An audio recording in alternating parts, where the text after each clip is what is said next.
Yeah, I'm Robert Downing. I own RDS Inspection Service. My name is Jordan Dugan. I'm one of the owners for Caprock Design Build. My name is Joel Rafton for the Duration Homes. My name is Tyrell Penner. I'm with Flatland Roofing and Insulation. Just like to mention there's about 75 plus years of building experience here sitting beside me. So we've got a lot of knowledge, a lot of experience. Good to be here with you guys. Yeah, listening yeah. to it. So we'll try to make it interesting and not too deep and not too boring. There may not be a whole lot out there that are quite as interested in the changes that as we Probably are. not, no. I think we're all pretty passionate about it. So it does kind of set us up for a good guidance for the fellow listeners out there. I think everybody's happy to be here.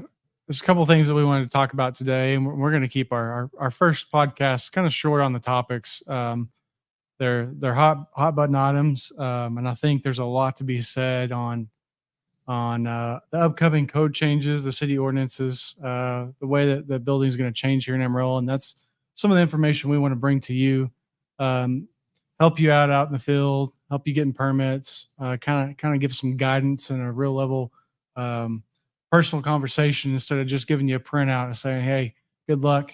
Hope it works for you, and hope you don't have a hard time doing it." So I hope you don't fall asleep yeah, listening yeah. to it. So we'll try to make it interesting and not too deep and not too boring. There may not be a whole lot out there that are quite as interested in the changes that as Probably we are. not, no. I think we're all pretty passionate about it. So it does kind of set us up for a good guidance for the fellow listeners out there. Joel, why don't you tell us kind of what are the topics that we're talking about today? Well, we're talking about the July 1st big bang. That's right. It's the big bang. So everything as you know it is now different. You're going to turn in for a permit. It's not going to be the same as it was June 30th first. There's 31 days in June? I think so. So it's a new world. Maybe 30. Right. So Robert, so what have we adopted? The 20. We adopted the 2021 codes. We have left the 2015 Energy Code unamended from an amended point of view, and that is going to be a hot topic for a while. Hopefully, we can spend a little time talking about each one of these ordinances. There's not quite as much in the new ordinances as there was in the old. So what's an ordinance? An ordinance is a way for a city to strike through or change something that makes it more sense for where you live. So they're adjusting. So they're adjusting. They are adjusting kind of what's in the code, because that code is written, as I've said in numerous times, is for all of North America and about 32 countries across the world. So not everything in the code book pertains to us out here in the Panhandle in West Texas. So let me ask you one question. When you say these ordinances, I understand now what they mean. What committee, who sits down and decides that Amarillo doesn't need to have a rainforest adjustment? There is a construction advisory board that does go through the codes. Then once they go through them and read them, talk about it, then they sit in front of typically the building official and maybe the chief building officer, the electrical chief, and the plumbing chief, and they'll make some decisions about what needs to be in there, what doesn't need to be in. What do we need to change? And in some cases, we don't need to change anything. So this committee is local Amarillo officials? Yes, it is. Okay, so it's coming right from our city. Yep. Got the it. Construction Advisory Board has builders, real estate people on it, plumber, electrician, a couple of different, I know there's a couple of different builders on there for sure. Oh, architect and engineers too. These are industry peers. Yes, they are. Okay. And so that's how these adjustments take place. So just kind of to recap, we're under the 2021 IRC now, and that's since July 1st, 2024 is now in effect. So any permit applied after that Yes. has to follow these guidelines, with the exception or the ordinance of the IECC 2015. That is correct. Well, so one of the kind of hot button items that other than the 21 IRC that's going to have some changes that we'll follow up with in some future podcasts. We want to kind of take this one step at a time, so it's not a 4-hour podcast or it's not overwhelming, but you can actually absorb some of this information. Let's get into the kind of the hot button item, which is the IECC 2015 insulation and fenestration requirements table. Yeah. You want Terrell to kind of go through this? Yeah, let's do that, Terrell. Yeah. I mean, so again, your background is insulator. Yeah. Right. Insulation. So you're actually installing this stuff. Yes. Yes. Okay. So you'd be a good one to speak for before, during, and after Yeah. what's happened and what's going to happen.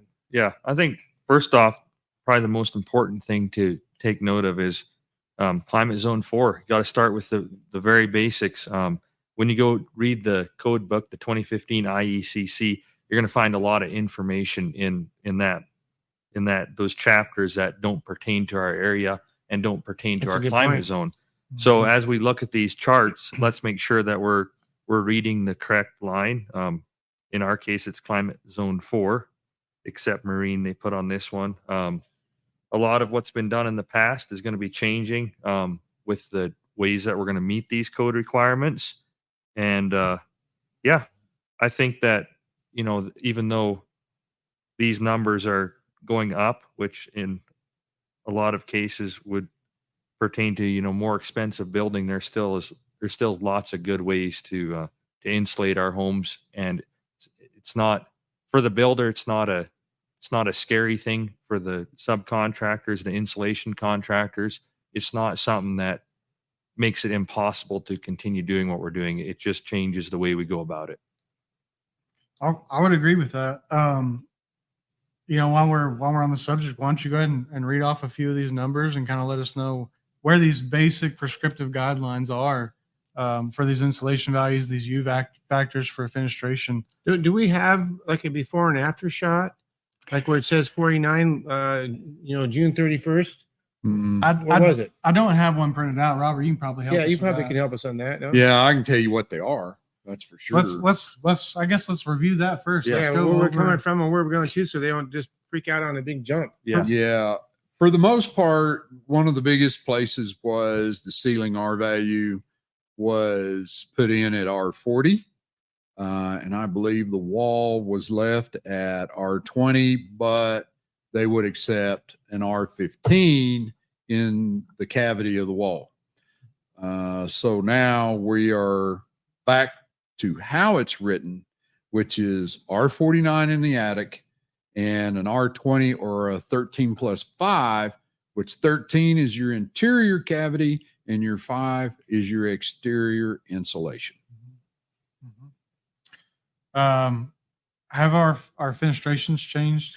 No, the Okay. fenestrations were still a 0.35 Mhm. and a 0.55 for the skylights. The glazed fenestration solar heat gain did not change either, which was 0.4. A lot of windows that we see today are much better than that. Good But windows. Just to kind of touch on, if somebody is a builder, they're probably pretty familiar with these terms. That U factor is the inverse of the R factor. Mhm. The glazed fenestration, you see SHGC, that's solar heat gain coefficient. That's the amount of heat that can pass through that window into the home. And again, that's why that climate zone is so important. In a northern climate zone, to have more heat pass through might be a good thing. Where down south, to have more heat pass through means you're actually expending more energy to achieve the conditions inside that living space that you're trying to accommodate for. Some of the other stuff that we've got on here, Robert, you might know a little bit better. We've got, typically in Amarillo, we've been doing an exterior foundation insulation. That's, in our case, it's typically a spray foam sprayed on the outside. Yeah, of the slab. it's either spray foamed or a minimum of an R5 slab The one thing that we'll be looking for that's a little bit different is the fact you've got to stick, if you're going to use a foam board, it has to be stuck to that slab. You can't just throw it in there and leave it and put your brick up and go on down the road. It doesn't do any good if it's not attached. Sure, that makes sense. Being slightly above grade in some circumstances has a chance for it to be air washed, and we might go over here in the future some products that are available for use that are in our market, maybe some that you've inspected, or Joel, you and I have maybe used before, and maybe we can help give some guidelines. You talking about the found slab installation? Just in general, different wall assemblies to maybe achieve some of these. Yeah, we can have some fun with that. I think it'd be a really fun podcast conversation. Terrell, what do you think about the R49 number? That seems to be the one that's jumping off the page. Yeah, it looks huge, but I mean, I think we're going to get to this yet, but it's so important to remember that the performance versus the prescriptive path. Well, that's something we wanted to talk about. Yeah. Correct. Those So, two options. so these numbers, they mean a lot for those that are going to try to build the prescriptive method, but I don't really think, and you guys are going to have to stop me because I'm not always necessarily politically correct. Stop right now. But I don't think you're going to see a lot of builders using the prescriptive method, if any, just because it's so difficult. And when you throw in the performance path to meeting the code compliance, there's really a lot of advantages to it. Absolutely. For the homeowner Mm-hmm. and for the builder. Yes. It's good for everyone, really. Mm-hmm. So the prescriptive, I mean, there is more than one type of prescriptive, but this is the simple one that everybody knows about. And so that's just right out of the new codes. This is just bam, they're saying this is what we need. There's one prescriptive, but we have 6 paths. Paths, right. And we're commonly going to refer to 2 paths here in Amarillo, which is performance and prescriptive. So performance is the big topic. Performance Yes. is going to be, I think, something that You guys got 20 minutes everybody to learns. hang on the Yeah. line because we're talking about performance now, and it's kind of deep. And I think it's It's something fun. we're It's passionate exciting. about. Yeah, But it's new. it's new. It is new. You can't do it on the back of a napkin. Like Tyrell said, the prescriptive path is probably going to be become a less of a popular path, and I think it's going to have a lot to do with some of the insulation values that we're going to have to achieve. Doesn't mean it's a bad path. It means it is the set forth prescriptive minimum requirement we have to build that house. However, when we move into that performance build, that doesn't apply necessarily anymore. No. And the other, I ask a question to somebody who actually sits on the International Code Council Energy Board. I ask her, why do we still even have a prescriptive path? And her answer was, because in some cases, when we're remodeling a home, this is the easiest Sure. path to get to.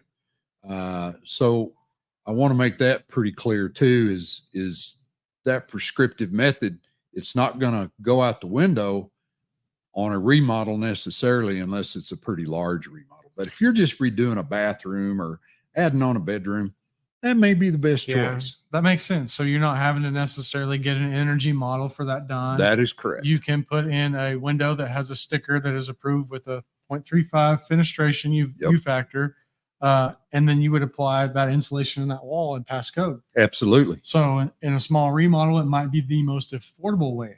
to do that. Exactly. That's a really good point. So we should take this and turn this paper over. We're done with that, and we should talk about We are. performance Yeah.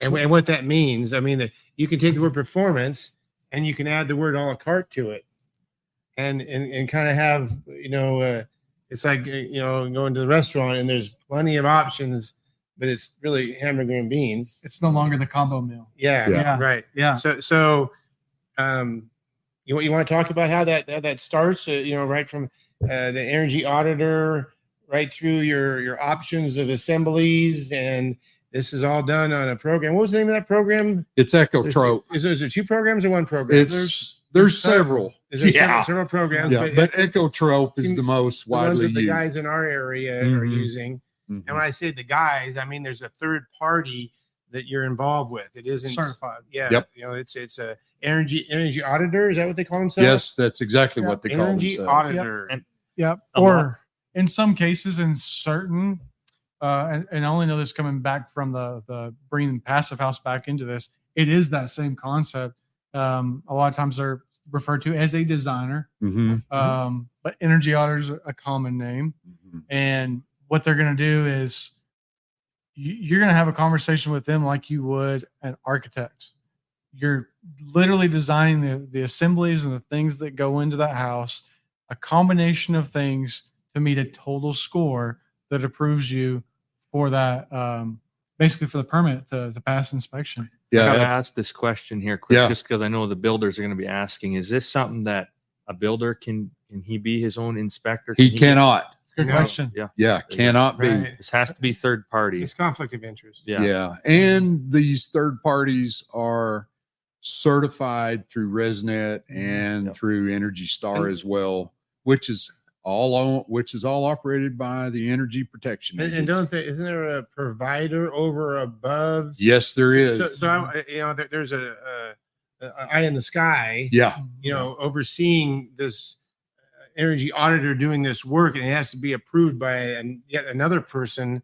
So it's not for the faint of heart. Yeah, No. If these guys are jumping in, they're spending some money on the software for Mhm. sure, and then the blower door test, because they take care of blower door, they take care of the duct blast. Yep. So they have they're in deep. They're excited to be doing it.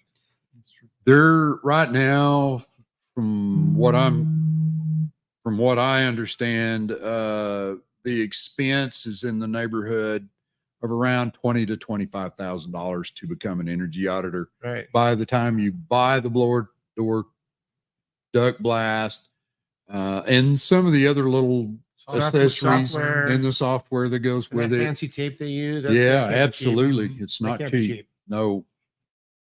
So no, the builders aren't going to Yeah. do it. Yeah. I'd ask the Yeah. question for the builders because I know But that you could do it. You could Yeah. become an energy auditor. Yeah. You're a Yes, you smart can. guy. Good. You can run a whole. And technically, a builder can become an energy auditor. Just can't They do- just can't do their own So right. energy So audit. here's another question. So what about when it comes to energy auditing? What about for a subcontractor? If he's working on the project in other areas, can he also be auditing that project also? There's the way it was explained to me was yes, like the mechanical guys, yes, they could do their own duct blast if they chose to do so. But the problem is because of the way the energy auditors are set up and monitored, they will not take what the mechanical guys put out. They want to come do their own test. They want to be sure that they're doing what they're going to be monitored on. I'm going through some of this training, so I get what they're saying. So, in some parts of the state, there's, as this energy auditing becomes more and more frequent, and you're starting to see more of it. Some of the mechanical guys were a little bit upset because they weren't taking their numbers. Well, to begin with, the energy auditor's on the hook, so Mhm. he's the one who signs the bottom of the page. It's his name and number that goes before the EPA. So Right. And he has to answer to his provider. he has to answer to his provider. Right. So I mean, it's kind of like a realtor and a broker. absolutely. There's a chain of command there. There's a Yes. hierarchy, and so it's pretty straightforward. But if your HVAC guy is out there with his duct blast kit, it's not necessarily a bad thing No, because he needs to because check it they are- anyway. They are verifying that it is going to be what they said it would be. Right. It's going to save Mhm. time. So maybe it has to happen twice because the energy auditor has to do it, and we understand that. Yep. It doesn't mean that every HVAC company needs to throw their duct blast kit out the window. Oh, no. Absolutely So- not. No. So here I am, a builder, and I want to do my first performance house. Mhm. What do? I got my plans back in the truck. What's my first steps? What's my second steps? What do I do? So really, honestly, before you even have plans, if you've got the chance, you really need to contact that. It's usually going to be an energy performance company or energy audit company Mhm. that is, they're not just going to be your designer. They're also going to be performing your inspections and your tests along the way. Absolutely. They're going to submit your design models to the city for your permitting. And Robert, correct me if I'm wrong, the city's not actually going to be doing inspections on a performance-based path. They do not, because they're They're not they're certified. not certified to do so. Right, they can't do that. And it takes some liability out of the city. It does. So you're saying that I should take my concept, not my full drawn plans, and then talk to my energy auditor, and try to get a target, of where I want to land with some of these. There again, some of these values that I want to do some trading off and on, and he's kind of a consultant up front and helps me design. If I've never done it before, 2x6 walls will give you this. 2x4 wall plus insulation on the outside continues will give you this. He kind of helps you do the assemblies, and then you can have your designer or architect based on his recommendations draw it That's up. the ideal situation. Yeah. And Joel, let me throw this back at you. How many times have you had a home built where somebody brought you a set of plans and you said, man, I wish you would have brought me in on that in the first place, because we probably could have saved you a lot of money in design. There's some things that architects don't always account for. And in this case, it's the same thing. You don't really want to bring in a set of full drawn house plans and then tell your energy auditor, make this be approved, because Make it work. they may have some ideas that saves the builder, the homeowner, or makes a more efficient design out of what you're trying to do. So getting them in right off the start, before that design process has started, is actually a pretty key deal. Not absolutely 100% necessary, but it is a huge If you can start benefit. fresh, benefit. I can see your point. Yeah. Typically, the energy auditors that I have worked with, they're really kind of good with the set of floor plans and elevations. That's pretty much what you got to send to them. And then they usually have a sheet that the builder has to fill out to tell them, hey, I'm going to spray foam. I'm pretty sure I'm going to spray foam the attic, and I might use some other type of insulation in the wall. It's like an intake form. It's an intake form. That's Right. exactly what it is. And it sends them a direction. Absolutely. And it looks for, I just got one emailed to me, but it asks for window values. It's asking for, are you doing 2x4, 2x6 walls? Right. What kind of appliances are you putting in? It asks for a whole host of things for the heating and air system. So the heating and air guys play a very big part of what has to happen. So back to this intake form, the big shock is we're moving to 2021 IRC and insulation values go up and everybody's kind of stuck on this prescriptive path and the home's going to get more expensive. But let's look at it from a performance standpoint. Actually, what's going to happen is now the builder is going to get to build to his strong suit. Yes. They're actually going to be able to so. do what they're really good at, implement that in that design process. And that's going to help them kind of have a mediation between what they would be doing versus the prescriptive path. Maybe they're really good at their wall assemblies and insulation. And so they get to drop in some other areas. Maybe they always install an ERV. And so they get to drop in their insulation. Maybe they install a really good HVAC system. Correct. And so they don't have as much roof insulation. So it's all these series of dials that we're kind of tweaking up or down to actually get to where, hey, now you meet code. Energy is, your levels of energy have been met. You've built a good house. We're going to approve it. And you'll see it at the end of the day. Yeah. And I think part of the confusion comes by,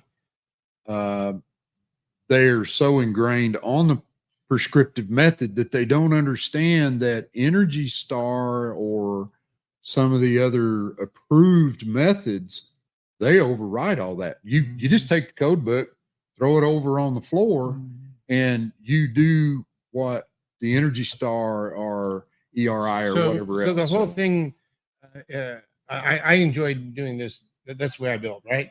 I built a performance house and built a real nice performance house here in town. But I'm gonna turn my chair. I'm gonna be the devil's advocate, right? This seems clunky and expensive.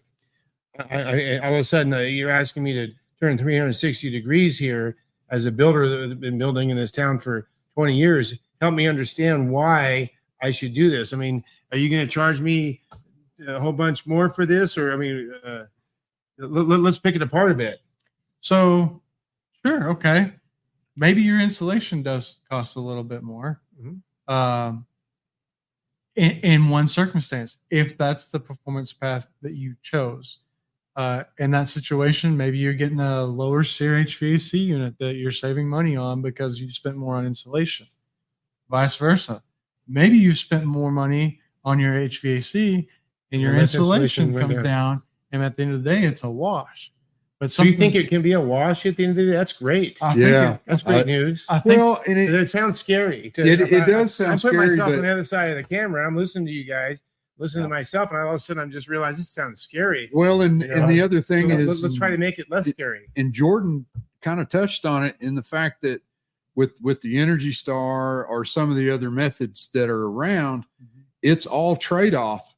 And the biggest thing that the guys have to understand, and gals, is here most of them are already nearly there anyway. They're already using 100% LED lights. They're already using Energy Star appliances. So you've already met two of your trade-offs. Yeah. Well, speaking of Energy Star, is there any rebates involved with going this direction? Is there any possible builder rebates? Well, they're not really rebates as such, but they're tax credits. Tax credit. Tax credit. And that's depending, not kicking the knee either. No, not at all. And they're, it's on the website. And off the top of my head, I can remember that one tax credit is approximately $2,500 for that house. Is that the only monetary value you can get back from going Energy Star? No, if you get your blower door test and duct blower down even a little bit further, and there's some other requirements, but you can hit a net zero ready, and it's got a $5,000 tax credit to it. And the crazy part is, we're pretty close to that already. Right. It didn't take much at all. The one we did in Pinnacle, that was a net zero ready house. We were so close, we just jumped into the last little bit. Yeah. So absolutely. we understand that there is a way to more or less break even from our traditional buildings, maybe kind of modify what we're doing, technically get some tax credits back in. Maybe we're not doing much at all. And somebody doesn't even want to mess with the tax credits. I think it'd be silly, but still might be getting really close to getting there. But what does that mean for the homeowner? Now, does that mean they're always going to be paying more money for this 21 update? No, I think they're going to save enough money on their electric bill, their gas bill, I think a lot of people don't understand that their utilities are going to go down over a period of time. Is it going to cost the homeowner a little bit more money for that house? Yes, it will. But it's not significant, and it's not anything that you can't recoup over a few years. Well, also that home is going to be better resale. Oh, absolutely.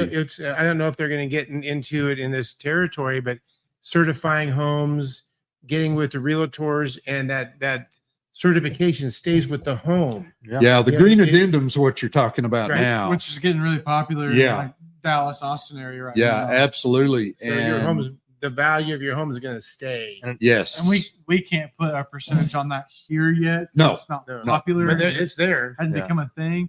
But I do think that in the Dallas and Austin, Fort Worth area, they're anywhere between 3 to 5% on top of their normal home value. So it's going to hit here. I mean, eventually someone's going to buy a second home and, a used home, and it's going to, that was built as a performance home. And there's documentation, there's certification. And the electric bills for the last 3 years, it's going to be, I want that home. I don't want that home. I want that one. And, it's and as we move forward, talking about the green addendum, I've dropped off 2 or 3, 4 now to several of the mortgage companies, trying to get them to start reading that green addendum and going, hey, this is a real deal. This is part of it. And the other side that I was told today by our mortgage guy was they have training coming up for not only just mortgage and banks, but also for appraisers. Oh, for And the sure. appraisers they're going to have to understand that, yes, this is a high performance home or an Energy Star home or whatever it is. Yes, it does mean more than the house that doesn't, that's for not sure. commissioned. So there's a value to the homeowner. Yes. Absolutely. No, and you're not taking even like the comfort aspects of it. Oh, absolutely. I mean, not. because Yeah. a lot of these tests that we're doing on these homes, they make it less drafty, more comfortable. That's what that's what the homeowners want ultimately. Right. It's what they care about. And more durable. Healthy environment. Yeah. More durable Yeah. is another big one. And the other one is so we covered energy efficiency, we covered comfort, we covered durability. What's the other one I'm missing? There's one more. Health. Health. Health. The health. That's Health. another big one. Environmental. Yep. People pay a lot of money for health. Yes, So, they do. That's just an added bonus that And gets you've seen on. the dust clouds around here. That's right. That's right. Yeah, I struggled to come up with it, Yeah. but those are the typical not side effects isn't the word, but Benefits. that you receive from these type of buildings that aren't commonly referred to. But I tell you, and Joel, I know you know, when you go into a house that's well built, it is a instant difference. It's an instant It is. difference. It You walk in, is. it's just instant. So you sold me. Okay. but there again, we haven't really touched base, and I know we don't know exact numbers, but boy, after hearing how this is so exciting, is this going to cost me $10,000 for that energy audit guy? I mean, what's involved? It's going to take me another 6 months. What's going on with that? Typically not. Like, that's scary. It sounds Some scary. it does, but some, and I will say this, energy auditors vary a little bit in their pricing. It's a business. So, and it's a business. Is it under $1,000 maybe? Or? Probably. Oh, It's probably under I see. $1,000. And for that, they're going to do the modeling. Yep. Which is really, I have seen it done. It's pretty interesting where they can just take a wall assembly and they're going to give you a little R value for that OSB, Mm-hmm. and they're going to give you, they're going to push a button, and then way over here down the line through the computer out the other side is your score. Yes. Well, I'd like a better score. Well, watch this. Chick, chick, we'll just add just a little more R value. Tweaking that We'll do a dial. little thing. Boom, there's a good score. And you know, you get your rating, get your score. So you're thinking that's under $1,000 for all that work, and he's going to come to the job site and do the blower door. Yeah. He does. He actually does 2 inspections. There's a rough in inspection that checks out after it's insulated, and they go through and pick up the mechanical equipment to make sure that what you said you put in, it's been put in. They're going to check the ducts a little bit to make sure Sure. those are connected correctly. And then they're going to tell you to probably sheetrock it and move on. And then they won't come back until final. And at final is when they're going to do a blower door test.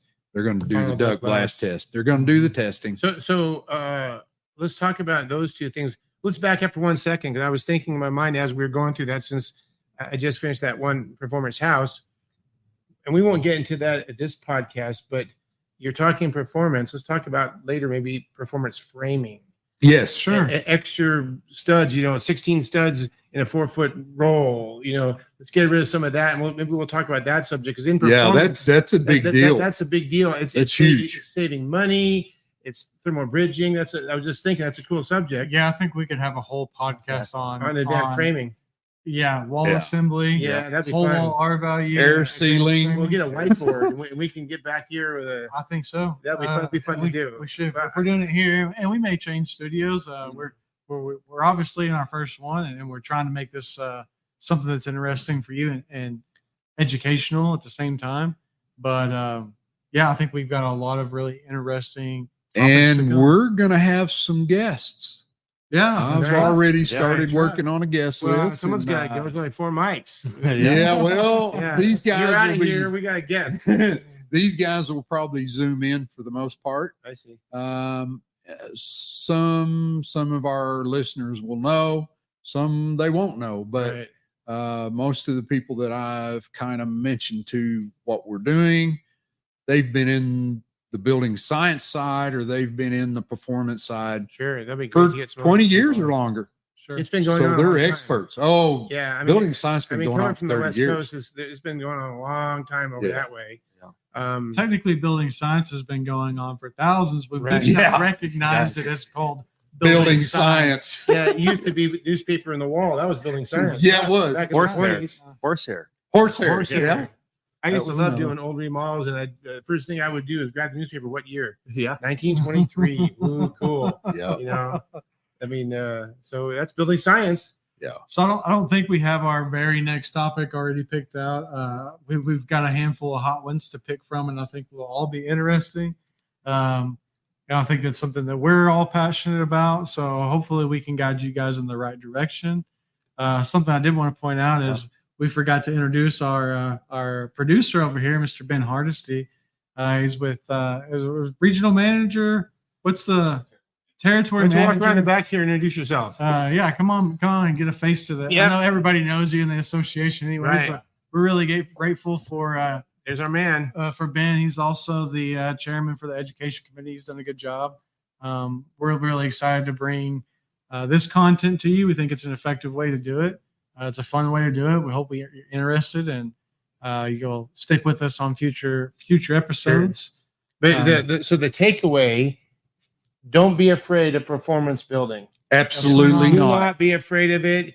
It's not scary. You'll get one under your belt, and you'll just be that's normal. It's Yeah. going to turn to a normal operating procedure. It's It will. going to be standard. And Performance doesn't mean this over the top high dollar house. No. That's right. It's almost the wrong word. I mean, we're it's doing, misleading. it's a good word, but it's a little misleading. It's a little scary. They could have said something like adjustments to code. That's a little boring, but so don't be afraid because we're saying performance. Yeah. You know, don't be afraid. We're not saying high performance. No, We're saying absolutely. No, we're not. performance. Right. So that is something to understand.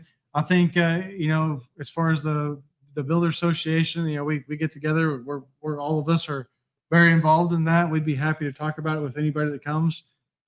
We will have some links posted as far as the IEC 2015, the fenestration and R factor chart. If you're going to go with a prescriptive path, we'll put in maybe a link to the city ordinances. Yeah. Right. Kind of have a few documents in there that might be beneficial if this is something that you want to look into. We're looking at putting that on tpba.org/builder talk, kind of our own landing page on the Builder Association website. I'm sure we'll have a lot of really good information that we can put on there in the future that'll be helpful links. Maybe could be as not just code related. We might have some product Products. endorsement. Yeah, or something. products Yeah. that would be good. I'd be happy to put some of that on there. Otherwise, you guys can be able to watch this on YouTube. I think we'll be on Apple, Spotify, Google, kind of all the main podcast platforms. And before we sign off, why don't we do a quick attaboy for TPBA, Yeah, our association. So if you don't belong to our association, you can. that's right. You know, bet you can. And there's you three could- different ways of doing it, correct? There's probably 3 different ways to do it. Well, there's 3 different levels to join at. Right. Yep. And so if you go to our website, you could learn more about it. Or, I mean, if you go to the website, you could find that we have luncheons, monthly luncheons, and you're invited. You can come. Do you get a free lunch on your I think so. If it's a guest for the first time. for a first time, If not, I'd be happy to buy the lunch for right? you. Yep. Right. So I've done it. I bought lunch, so I'm so good. if you're interested, in coming and being a member, it's a worthwhile organization. That's how we evolved. I mean, we just met having a lunch, visiting, and became friends. And Mhm. and then there's committees you can be involved in. We have That's right. a parade of homes. There's a home show. There's a dozen committees probably I don't even know about. But we have an education committee, and that's us. And so this is a great organization. You guys get on the website, check it out. Jordan will buy you lunch. Is it just tpba.com? Is that get us on to the TPBA.org will get you to the website. And then There's from there, there's a membership. schedule on there. there's a membership drop down probably. There's membership information. There's phone number to contact. So JT Larimore is usually the guy that's going to answer that. If you call that number, he would be happy to get you set up on there. It's really a fun group. Yeah. Even though we have similar trades, similar subcontractors within this, it's not a competition type situation. It's a rising tide. Camaraderie. Rising tide floats all boats kind of. No, it's a good group. So you guys should just you should come and get Jordan to buy you lunch. And it's a fun time. And we usually have a really good guest speaker. Yeah, absolutely, we do. Yeah, we do. Yep. Yeah, and you join, you come, you can grab a mic and hang out with us too. So, anyways, we appreciate you guys watching. We look forward to doing another one, and we hope you continue to. Thanks for having us to watch. So, thank you. All right. Thank you very much. Thank you all.